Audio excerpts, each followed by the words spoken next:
Hey hi friends. So last எபிசோடில் அந்த மின்னு அப்புறம் அந்த ஜாங்கு அவனுங்க 2 பேருமே இறந்து போனதுக்கு யார் காரணம் அப்படின்னு சொல்லி நம்ம ஹீரோவாக அவனுடைய டீம் ஆட்களும் கண்டுபிடிச்சிட்டாங்க. அதுக்கப்புறம் அவனை கைதும் பண்ணியிருப்பாங்க.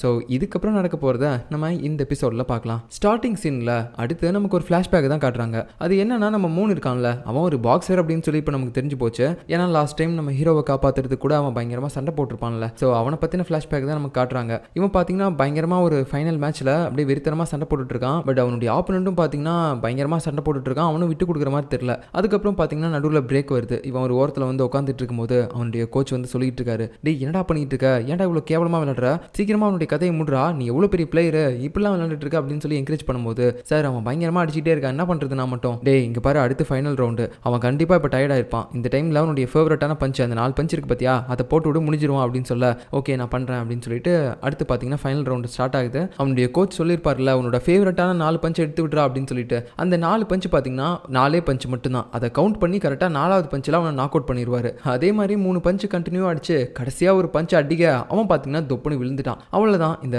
கேமுடைய வின்னர் வந்து நம்ம மூணு தான். ஸோ இந்த மாதிரி நம்ம மூணு அவரை பற்றின ஃப்ளாஷ்பேக் எல்லாத்தையுமே யாரோ ஒரு 4-5 பேர்கிட்ட சொல்லிட்டு இருக்காரு. அவனுங்களெல்லாம் வேற பார்த்தா கொஞ்சம் டெரராக ரவுடிங்க மாதிரி தெரியுது. இப்படி இவர் ஒரு ஸ்டோரி எல்லாம் கேட்டதுக்கப்புறம் அவனுங்களும் சொல்கிறானுங்க, சார் எங்களுக்கு ஒரு டவுட்டு, நீங்கள் இந்த மாதிரி பயங்கரமாக கேம்லாம் விளையாண்டுருக்கீங்க அப்படின்னா எதுக்காக பாக்ஸிங் விட்டு வந்தீங்க அப்படின்னு சொல்ல, அது ஒன்றும் இல்லை, நான் பாக்ஸிங் விளையாடுறதுனால கொஞ்சம் நிறைய இன்ஜுரி ஆயிடுச்சு. ஐயோ என்ன சார் சொல்கிறீங்க, உங்களுக்கு என்ன இன்ஜுரி ஆச்சு, டேய் எனக்கு இல்லைடா, நான் பாக்ஸிங் விளையாடுறதுனால எங்கிட்ட சண்டை போடுறவனுங்க எல்லாருக்குமே பயங்கரமாக அடிபடுது, அதனால தான் அதை பார்த்துட்டு நானே ஒதுங்கிட்டேன். சரி ஓகே சார், இப்போ என்ன பண்ணிட்டு இருக்கீங்க, நான் போலீஸாக இருக்கேன், அதுவும் இல்லாமல் உங்களுடைய ஹெட்டை பிடிக்கிறதுக்காக தான் வந்தேன் அப்படின்னு சொல்ல, என்ன சார் சொல்கிறீங்க, அவரே பல வருஷங்கள் ஜெயிலில் இருந்துட்டு இப்போ தான் வெளியே வராரு, நீங்கள் மறுபடியும் கைது பண்ணுறேன்னு வந்து நின்றுருக்கீங்க அப்படின்னு சொல்ல, அது ஒன்றும் இல்லைப்பா, அவர் பண்ண பாதி தப்புக்கு தானே அவருக்கு தண்டனை கிடைச்சிருக்கு, அவர் பண்ண மீதி தப்புக்கும் தண்டனை கிடைக்கணுமா இல்லையா அப்படின்னு சொல்லி பேசிட்டு இருக்கும்போது அங்கே பார்த்தீங்கன்னா அந்த ஜெயிலிருந்து வெளியே வராரு. இப்போ தான் இன்னைக்கு ஃபர்ஸ்ட் டே. அப்படி அவன் வெளியே வரும்போது உடனே இவனுடைய அடியாட்களும் போகிறாங்க, பாஸ் எப்படி இருக்கீங்க, நல்லா இருக்கீங்களா அப்படின்னு மாதிரிலாம் பேசிட்டு இருக்கும்போது நம்ம மூணு போயிட்டு, சார் எப்படி இருக்கீங்க, நான் உங்களை கைது பண்ண போகிறேன் மறுபடியும், ஏன்னா நீங்கள் பண்ண பாதி தப்புக்கு மட்டும்தான் தண்டனை அனுபவிச்சுட்டு வர போகிறீங்க, மீதி தப்பெல்லாம் மறைச்சிட்டிங்கல்ல, ஸோ அதையும் கோர்ட்டில் சொல்லி மறுபடியும் உங்களுக்கு தண்டனை வாங்கி கொடுக்க போகிறேன் அப்படின்னு சொல்லி கைவிலங்கெல்லாம் போடும்போது இவன் பார்த்தீங்கன்னா பயந்துட்டு ஓட ஆரம்பிக்கிறான். அப்போது உடனே பார்த்தீங்கன்னா அந்த அடியாட்களும் அவன் பின்னாடியே போகலாம் அப்படின்னு சொல்லி பார்க்கும்போது நம்ம மூணு, டேய் ஒரு நிமிஷம் கம்முன்னு இருங்க, நீங்கள் எங்கேயும் வரக்கூடாது, இதில் நீங்கள் தலையிட்டீங்கன்னா உங்களுடைய ஃபியூச்சர்லாம் போயிடும் அப்படின்னு சொல்லிட்டு இதோ இவன் பாஸ் மாதிரி பேசிகிட்டு இருக்கான். ஸோ அந்த கேங்ஸ்டர் வேற கைவிலங்கோட ஓடிட்டு இருந்தான்ல, அப்போது அவன் பார்த்தீங்கன்னா அங்கே ஒரு வண்டி வரதை பார்க்குறான். அந்த வண்டியில் இருக்கிறதுலாம் நம்ம ஆளுங்க தான். பாஸ் பாஸ் சீக்கிரமா வாங்க, நாங்கள் உங்களை காப்பாற்ற தான் வந்திருக்கோம் அப்படின்னு சொல்ல, அப்படியாப்பா ரொம்ப நன்றி அப்படின்னு சொல்லிட்டு உடனே காரில் ஏறிடுறான். அதுக்கப்புறமேட்டு தான் தெரியுது, டே ஒரு நிமிஷம் இருங்க, நீங்கள் என்னோட ஆளுங்களே கிடையாது, அட ஆமாடா கருப்பு காரில் வந்து யார் கூப்பிட்டாலும் ஏறிடுவேன் என்ன அப்படின்னு சொல்லிட்டு கரெக்டாக பார்த்தீங்கன்னா அடுத்து நம்ம மூணு வராரு. போட்டும் போட்டும் வண்டி எடு அப்படின்னு சொல்லி நம்ம மூணு கத்தும்போது வண்டி பார்த்தீங்கன்னா ஸ்டார்ட் ஆக மாட்டேங்குது. ஸோ இப்படி இவங்க எல்லாருமே ஒரு பக்கம் ஃபன் பண்ணிட்டு இருக்கும்போது இன்னொரு பக்கம் பார்த்தீங்கன்னா நம்ம ஹீரோ இருக்கான்ல, ஸோ இவனை இப்போ வேற ஒரு டீம் லீடராக மாற்றினது வந்து பார்த்தீங்கன்னா இவனுடைய சீஃப் தானே, அதான் நம்ம ஸ்டார்டிங்கில் கூட பார்த்துருப்போம்ல, தலைகளாக இருந்திருப்பாரு. இப்போ அவரை வந்து மீட் பண்ணி நம்ம ஹீரோ பேசிட்டு இருக்கான். சார் பாத்தீங்களா, நான் இந்த மாதிரி அந்த கிரைம் பிரான்ச்சுக்கு போனதுக்கு அப்புறம் எடுத்த உடனே ஒரு கொலை கேஸ் வந்துச்சு, அதையும் பர்ஃபெக்டா முடிச்சிட்டேன், யார் கொலைகாரன் அப்படின்றத கண்டுபிடிச்சிட்டேன், பிசிரே இல்லாம இவ்வளவு நீட்டா என்னோட ஒர்க்கை பார்த்துருக்கேன் பாத்தீங்களா சார் அப்படின்னு சொல்லிட்டு இருக்கும்போது அவனும் பார்த்துட்டு பரவாயில்ல நல்லா தான் பண்ணிட்டு இருக்க, அப்புறம் உன்னுடைய டீம் ஆட்கள்லாம் எப்படி நல்லா சப்போர்ட் பண்றாங்களா, அதெல்லாம் நல்லா பண்றாங்க சார், சரி ஓகே, அந்த சோஃபாவுக்கு பின்னாடி என் சட்டைக்கு பின்னாடி ஒன்று இருக்கும், அதை எடு அப்படின்னு சொல்ல, இல்லை சார் இதுக்கெல்லாம் எனக்கு அவார்டு வேணாம், ரச்சை உனக்கு எவன்டா அவார்டு கொடுக்குறது, போய் என்னன்னு பாடுறா அதை ஃபர்ஸ்ட் அப்படின்னு சொல்லும்போது அவனும் போயிட்டு அந்த சட்டையை திருப்பி பார்க்குறான். அங்கே வந்து இந்த சாப்பிடும்போது ஏதோ போட்டிருப்பாங்கல்ல அந்த மாதிரி உனக்கு இது அதான்டா எடுத்துட்டு வா அப்படின்னு சொல்லும்போது அவனும் அதை எடுத்துகிட்டு போய் கொடுக்குறான். அதை சாப்பிட்றதுக்கு தான் கேட்டிருக்காரு போல, சட்டம் மேலே எந்த அளவுக்கும் படக்கூடாது அப்படின்னு சொல்லிட்டு. ஸோ அதுக்கப்புறம் நம்ம ஹீரோ இங்கேருந்து போகலாம் அப்படின்னு சொல்லி பார்க்கும்போது இங்கேயே இந்த பெரிய பெரிய போலீஸ் ஆஃபீஸர்ஸ்லாம் இருப்பாங்கல்ல, அதாவது இதுக்கு முன்னாடி நம்ம ஹீரோ இந்த இடத்துல தான் வேலை பார்த்துருப்பான், அப்போது அவனுக்கு பிடிக்காத ஒருத்தன் இங்கே இருப்பான் போல. இப்போ அவன் பார்த்தீங்கன்னா நம்ம ஹீரோ பார்த்துட்டு, அப்புறம் என்னடா கிரைம் பிரான்ச்சுக்குலாம் போயிட்ட போல புதுசா, நீ இந்த இடத்துல என்ன பெருசாக கழிட்டுட்டேன்னு சொல்லிட்டு இப்போ கிரைம் பிரான்ச்சுக்கு வேற போயிருக்க, உனக்குலாம் அது தேவையில்லாத இடம்டா, மறுபடியும் வந்து எங்கள் டீம்லேயே ஜாயின் பண்ணிடு, என்னோட ஷோவில் கலந்துக்கோ அப்படின்னு சொல்லிட்டு அவன் பார்த்தீங்கன்னா நம்ம ஹீரோவை கூப்பிடும்போது அவன் பார்த்தீங்கன்னா இல்லை எனக்குலாம் தேவையில்லை, நீ உன் வேலையை மட்டும் பாரு, நான் என் வேலையை பார்க்குறேன் என்ன அப்படின்னு சொல்லிட்டு கொஞ்சம் மூஞ்சால அடிச்ச மாதிரி பேசிட்டு போயிடுறான். ஸோ இவன் யார் அப்படின்னு தெரியல, பட் இவனுக்கு நம்ம ஹீரோவை பிடிக்காது போல, அது வேணா நல்லா தெரியுது. அதுக்கப்புறம் நைட்டு நம்ம ஹீரோ பார்த்தீங்கன்னா அவனுடைய டீம்மேட்ஸ் எல்லாருமே கூப்பிட்டுட்டு ஒரு பார்ட்டி கொடுக்கறதுக்கு தான் அவர் கடைக்கு போயிருக்கான். ஏன்னா இப்போ கடைசியாக அவங்க ஒரு கேஸை நல்லபடியாக முடிச்சிருக்காங்கல்ல, அதுக்கு தான் பார்ட்டி கொடுக்குறான் போல. எல்லாருமே நல்லா சந்தோஷமாக சிரிச்சுக்கிட்டே வந்துட்டு சாப்பிட்டுட்டு இருக்காங்க சேஸ்லாம் சொல்லி. அப்போ அந்த டைமில் சுற்றி முற்றியும் அங்கே இருக்கக்கூடிய டீட்டெயில்ஸ் எல்லாத்தையுமே பார்த்தீங்கன்னா நம்ம ஹீரோ நோட் பண்ணுறான். ஸோ இது அவனுடைய கேஸ் விஷயமா கிடையாது, ஆனால் அவனுக்கு அப்படி ஒரு ஹேபிட் இருக்குது, எங்கே போனாலும் அங்கே இருக்கக்கூடிய டீட்டெயில்ஸ் எல்லாத்தையுமே பார்த்தீங்கன்னா ரொம்பவே நுணுக்கமாக நோட் பண்ணிகிட்டே இருப்பான், எங்கே என்னென்னலாம் இருக்குது அப்படின்ட்டு. ஸோ அப்படி பார்க்கும்போது அங்கே இருக்க சிசிடிவி கேமராலாம் நோட் பண்ணி வச்சுக்கிறான் அப்படி. ஸோ அதுக்கப்புறம் எல்லாருமே சேர்ந்து சாப்பிட்றதுக்கு ரெடியாக இருக்கும்போது அங்கே வேலை பார்க்குற ஒரு பொண்ணும் வந்துட்டு எல்லாருக்குமே சிக்கன் எடுத்து வைக்கிறா. அப்போது அந்த பொண்ணை வந்து நம்ம மூணு ஒரு மாதிரி பார்க்குறாரு, இவளை இதுக்கு முன்னாடி நம்ம எங்கேயோ பார்த்துருக்கோமே அப்படின்ற மாதிரி. ஸோ அதுக்கப்புறம் எல்லாருமே சந்தோஷத்தோட சிக்கன் சாப்பிடலான்னு பார்க்கும்போது நம்ம மூணு எடுக்க போகிற அந்த பீஸை தான் எல்லாருமே ஃபர்ஸ்ட் ஃபர்ஸ்ட் போய் எடுத்துறாங்க. ஹீரோயின் கரெக்டா அவர் எடுக்க போற அந்த பீஸ் எடுத்து சாப்பிட்டுட்டு சூப்பரா இருக்குது அப்படி இப்படின்னு சொல்லி புகழ்ந்துட்டு இருப்பா. அதுக்கப்புறம் ரெண்டாவது பீஸ் எடுக்கலான்னு போகும்போது மறுபடியும் பாத்தீங்கன்னா டேன் வந்து எடுத்துறான். என்ன டென்ஷன் ஆக்காதீங்கடா அப்படின்னு சொல்லிட்டு அவர் மூணாவது எடுக்க போகும்போது அப்ப ஜங் இருக்கான் பாத்தீங்களா, அவன் எடுத்துட்டு போயிட்டு நம்ம ஹீரோ கிட்ட கொடுக்குறான். சார் இந்தாங்க லெக் பீஸ் இதை சாப்பிட்டுக்கோங்க அப்படின்னு சொல்லி கொடுக்கும்போது மன்னிச்சிருப்பா எனக்கு லெக் பீஸ்லாம் பிடிக்காது, எனக்கு விங்ஸ் தான் பிடிக்கும் அப்படின்னு சொல்லி அவர் தனியாக எடுத்து வச்சு சாப்பிட்டுட்டு இருக்காரு. ஐயோ இந்த நாய் வேற எப்போ பாரு சும்மா சும்மா இவனுக்கு ஐஸ் வைக்கிற மாதிரியே பண்ணிட்டு இருக்கானே அப்படின்ற மாதிரி மூன் பார்த்துட்டு அப்புறம் ஏதோ ஃபோன் கால் வருது அப்படின்னு சொல்லிட்டு வெளியே போறாரு. அவர் ஃபோன் பேசிட்டு இருக்கும்போது இந்த கடையோட ஓனர் அப்படியே வெளியே வருவாரு குப்பையை போடுறதுக்காக. அப்போ நம்ம மூன் பேசிட்டு இருக்கிறத பார்த்துட்டு ஏய் நீ மூன் தானே அப்படின்னு சொல்லி அவர் கேட்க நம்ம மூணும் சார் நீங்களா அப்படின்னு சொல்லி ரெண்டு பேரும் தெரிஞ்ச மாதிரி பேசிக்கிறாங்க. அதுக்கப்புறம் அந்த கடையிலே வேலை பார்க்குற ஒருத்தன் ஏதோ பார்சல்லாம் டெலிவரி பண்ணிட்டு மறுபடியும் வரான். சார் இன்னொரு பார்சல் வேணும் அப்படின்னு சொல்லி அந்த கடையோட ஓனர் கிட்ட கேட்கும்போது டேய் நீயுமாடா இங்க இருக்க அப்படின்னு சொல்லிட்டு நம்ம மூணு அவனை பார்த்தும் கேட்கறான். அதுக்கப்புறம் உள்ள ஒரு பொண்ணு வேலை பார்த்துருப்பால அவளும் வெளியே வருவா. உடனே அந்த ஓனர் சொல்றாரு ஏய் என்னோட பொண்ணு தான்டா, நீ கூட சின்ன வயசுல பார்த்துருக்கல அப்படின்னு சொல்ல அட ஆமா அதனால தான் இவளை இதுக்கு முன்னாடி எங்கேயோ நான் பார்த்த மாதிரி இருந்துச்சு.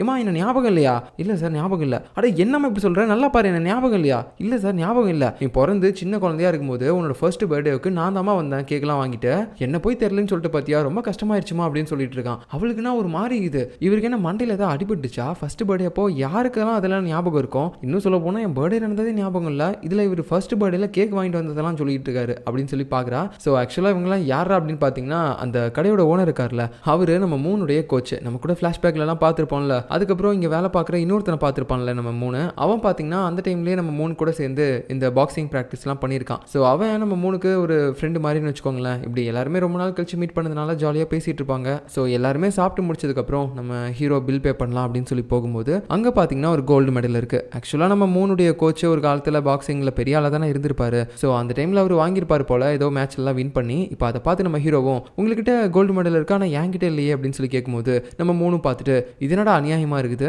அவரு அந்த ஸ்போர்ட்ஸில் வின் பண்ணியிருக்காரு, அதே மாதிரி நீங்களும் ஸ்போர்ட்ஸில் ஏதாவது ஒன்று அச்சீவ் பண்ணிங்கன்னா மட்டும்தான் உங்களுக்கு கோல்டு மெடல் கொடுப்பாங்க, அதை தவிர நீங்கள் நிறைய படிப்பு மட்டுமே படிச்சிருந்தா உங்களுக்கு எப்படி கொடுப்பாங்க அப்படின்னு சொல்லும்போது நம்ம ஹீரோக்கு ஒரு மாதிரி ஆயிடுது, நம்ம கிட்ட ஒன்று இல்லையே அப்படின்னு சொல்லிட்டு ஒரு மாதிரி அதை பற்றியே யோசிக்கிறாங்க கோல்டு மெடலை பற்றியே.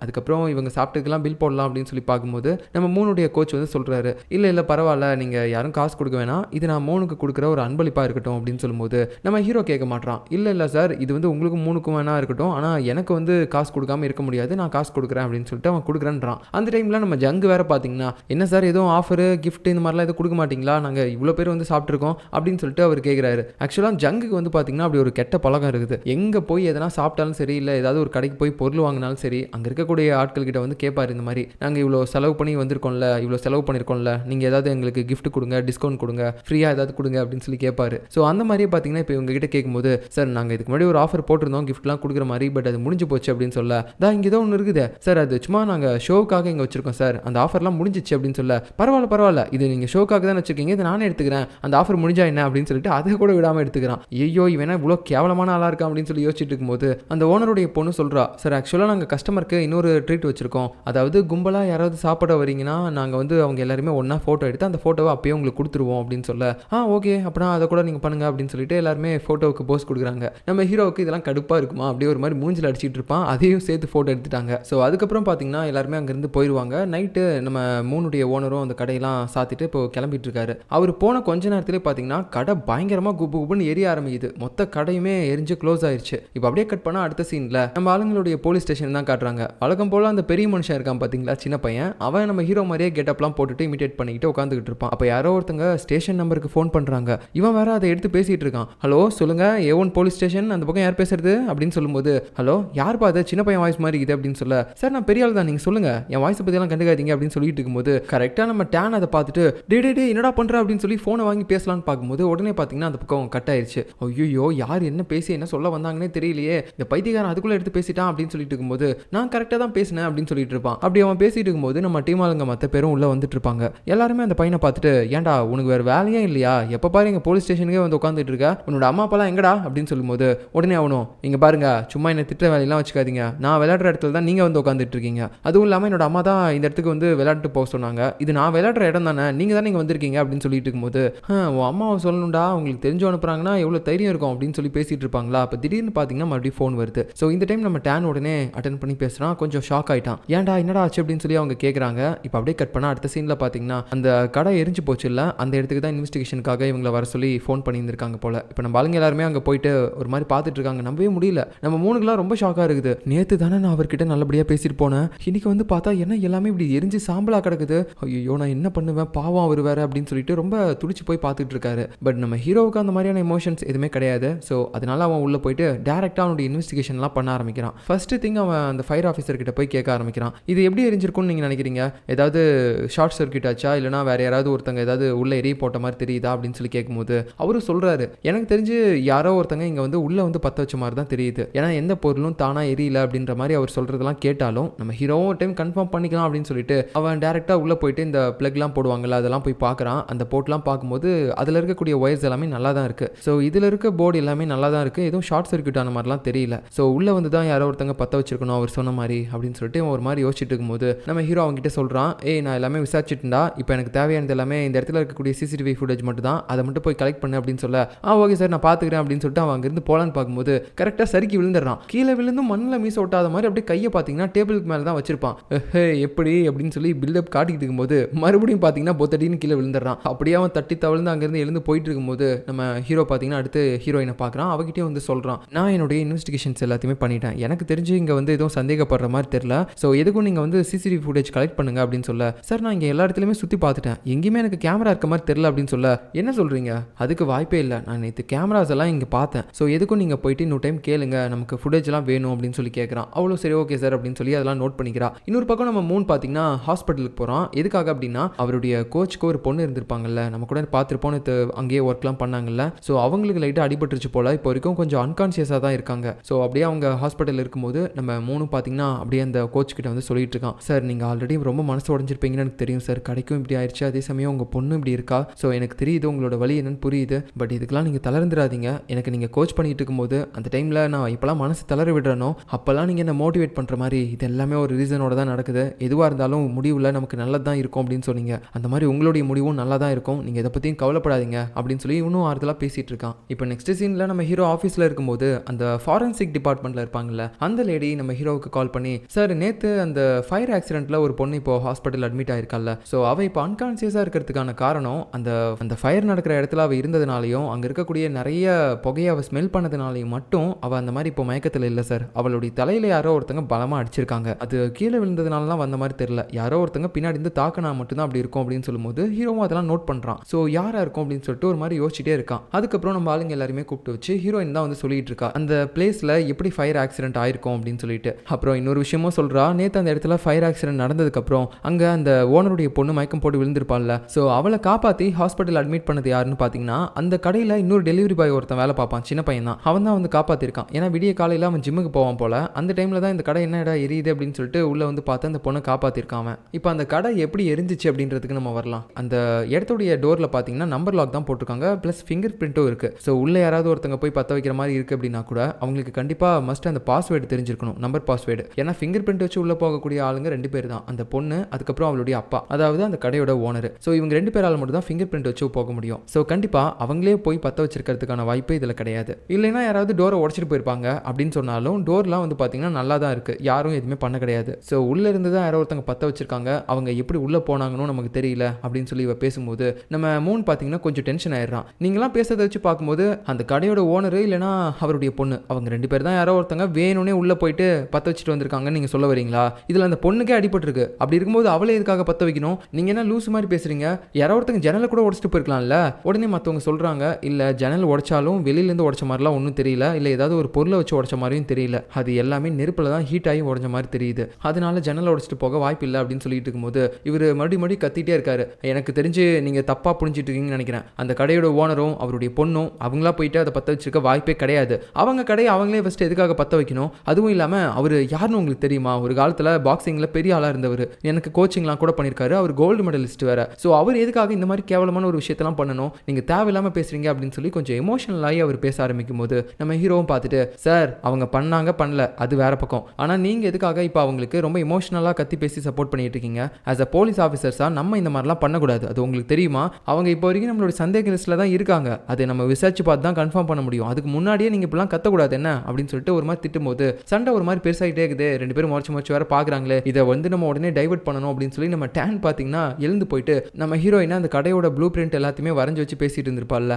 அந்த டிராயிங்ல போயிட்டு அந்த கடைக்கு மொத்தமா 2 டோர் தானே இருக்குன்னு சொன்னா, இங்க பாரு 3வது ஒரு டோர் இருக்குது அப்படின்னு சொல்லி அங்க இருக்க ஏதோ ஒரு கேப்பை காட்டும்போது நம்ம ஹீரோயின் அதை பார்த்துட்டு, டேய் நான் மார்க்கர்ல கோடு போடும்போது அங்க லைட்டா கோடு போடாம விட்டுட்டேன், அதுக்கு அதையும் ஒரு டோர்னு நினைச்சுப்பியாடா நீ அப்படின்னு சொல்லிட்டு அவ எடுத்து அதை ஒரு மாதிரி கரெக்ட் பண்ணிட்டு இருக்கா. பட் நம்ம டேன் வந்து அது தெரிஞ்சுதான் ஒரு மாதிரி இந்த இடத்துல இவங்க 2 பேரும் சண்டை போட விடக்கூடாது, டைவர்ட் பண்ணணும் அப்படின்றதுக்காக வந்து சும்மா பேசியிருப்பான்.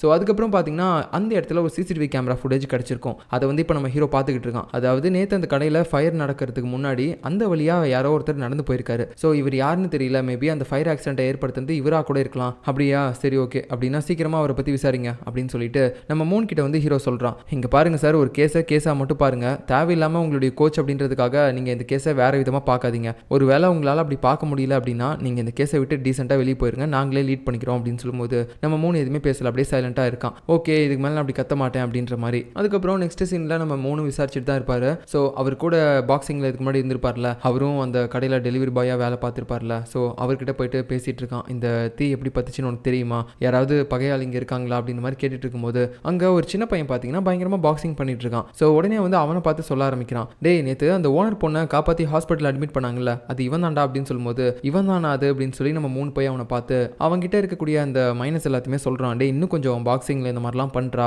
நீ பெரிய ஆளாக வருவடா அப்படின்னு சொல்லி அவனை கொஞ்சம் நல்லா பாராட்டி தட்டி கொடுத்துலாம் பேசுகிறான். அது அவனையும் ரொம்ப மோட்டிவேட் பண்ணுது. அதுக்கப்புறம் அந்த மூணுடைய பாக்ஸிங் ஃப்ரெண்ட் இருக்கான்ல, அவன் வந்து சொல்ல ஆரம்பிக்கிறான், டே இவனை பார்க்கும்போதுலாம் நம்ம கோச் என்ன தெரியுமா சொல்லுவார், அப்படியே சின்ன வயசில் உன்னை பார்த்த மாதிரியே இருக்குன்னு சொல்லுவார் அப்படின்னு சொல்லும்போது நமக்கு இப்போ அந்த ஃப்ளாஷ்பேக்லாம் காட்டுவாங்க. அதாவது நம்ம மூணு படிக்கும் போதே பாக்ஸிங்குள்ளே போனதுனால அவனால் பாக்ஸிங்கும் ஒரு பக்கம் கண்டினியூ பண்ண முடியல, அதே சமயம் படிக்கவும் முடியல. ஏன்னா பாக்ஸிங் அப்புறம் படிப்பு இது ரெண்டுக்குமே அவனுக்கு காசு செலவாகும். ஏதாவது ஒன்று தான் நம்ம சூஸ் பண்ண முடியும் அப்படின்னு சொல்லி தெரிஞ்சுக்கிட்டு அவன் வந்து படிப்பை சூஸ் பண்ணி அதுக்காக இப்படி பார்ட் டைம் வேலையெல்லாம் பார்த்து ரொம்ப கஷ்டப்பட்டு இருப்பான். அந்த டைம்ல தான் இவனுடைய கோச் வந்து மறுபடியும் அவனை பார்த்துருப்பாரு. டேய் உனக்கு திறமை இருக்குடா, தயவு செஞ்சு நீ மறுபடியும் பாக்ஸிங்குள்ள வா அப்படின்னு சொல்லும்போது இவனும் இல்லைன்ற மாதிரி தான் சொல்லிட்டே இருப்பான். அதுக்கப்புறம் பார்த்தீங்கன்னா அவர் திடீர்னு பணம்லாம் நிறைய எடுத்து வைக்க ஆரம்பிக்கிறாரு. இங்கே பாரு, உனக்கு படிப்பு செலவையும் நான் பார்த்துக்கிறேன், பாக்ஸிங் நான் பார்த்துக்கிறேன், தயவு செஞ்சு நீ மறுபடியும் என் கூட வந்துரு அப்படின்னு சொல்லும்போது அதுக்கப்புறமேட்டு தான் நம்ம மூணு மறுபடியும் அவர் கூட போயிட்டு நிறைய போட்டிலாம் விளையாண்டு வின் பண்ணியிருப்பாரு. ஸோ அந்த ஃப்ளாஷ்பேக் எல்லாத்தையுமே யோசிச்சு பார்த்துக்கிட்டே நம்ம மூணு பார்த்தீங்கன்னா ரொம்ப கோவத்தோட இப்போ ப்ராக்டிஸ் பண்ணுறாரு. எதனால அப்படின்னா இப்போ எல்லாருமே சேர்ந்து அவரே வந்து சந்தேகப்படுறாங்க, இந்த அளவுக்கு எனக்கு நல்லது பண்ணவரை எப்படி இவங்கெல்லாம் சந்தேகப்படலாம், அதுவும் இல்லாமல் அவர் கடையை அவர் எப்படி எரிக்க முடியும் அப்படின்னு சொல்லி கோவத்தோட பாக்ஸிங் பண்ணுவான். அப்புறம் திடீர்னு அங்கே இருக்க தண்ணி எடுத்து குடிக்கும் போது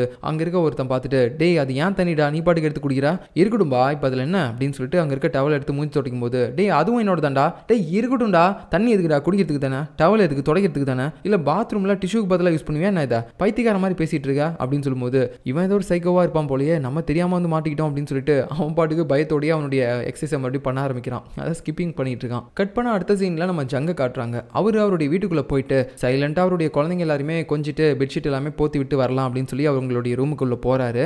பட் அந்த நேரத்தில் தெரியாதனமா அங்க இருக்கக்கூடிய ஒரு பொம்மையை மிதிச்சிடுறாரு. ஸோ அது வந்து ஏதோ சவுண்ட் ஏற்படுத்துற பொம்மை போல அப்படியே ஒரு மாதிரி உயின்னு அந்த கார் கத்திக்கிட்டு இருக்குது. அந்த சத்தத்தை கேட்டு அதை அப்படியே இமிட்டேட் பண்ணும்ல ஒரு பொம்மை, நம்ம ஏதாவது ஒரு சவுண்ட் விட்டோம்னா அது அப்படியே ஒரு மாதிரி கொஞ்சம் கியூட் வாய்ஸ்ல அந்த பொம்மையும் பார்த்தீங்கன்னா ஒயின்னு கத்த ஆரம்பிக்குது. அந்த பதற்றத்தில் அவர் அங்க இருக்க மற்ற பொம்மையையும் மிதிச்சு ஆன் பண்ணி விட்டுறாரு.